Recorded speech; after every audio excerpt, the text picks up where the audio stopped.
I've told you about assets and the things you could do, and the fact that there are book assets in general and Amazon assets in particular. But what are you going to do with it when you've got all these assets? What are you going to do? Okay, well, these activities, I'm going to tell you about these activities afterwards, but let me just tell you what activities you could do.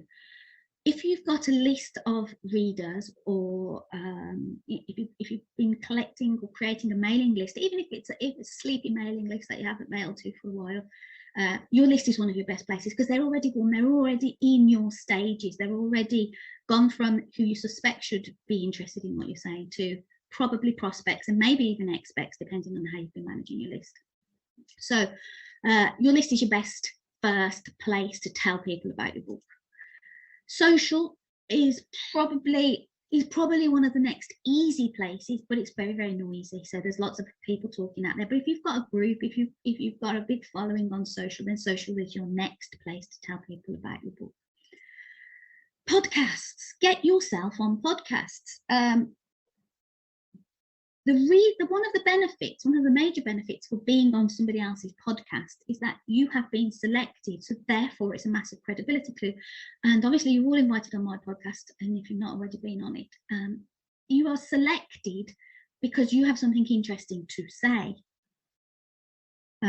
So it's a double credibility clue, and it also gives people an extra way of hearing you, and therefore connecting with you and making that relationship. You're starting to build that relationship.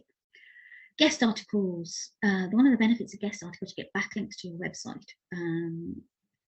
Guest articles, you can, wherever anybody's got, so Medium is a great place for guest articles, and we will talk about different places. It's not really a guest article on Medium, but it's the equivalent of a guest article. But there are lots of different places where you can get guest articles, and you should be looking for those in that first push for your book.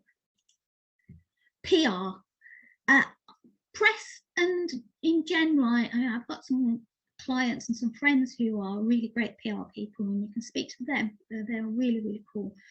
But my suggestion on anything to do with PR is start local or start niche. So for example, if you've moved to Spain and you're a Birmingham girl, and now you could maybe get some PR for your book about Spain on the Birmingham Post, for example. So that's how you would start local or start niche. So if you've written a book for accountants, start with the accountants.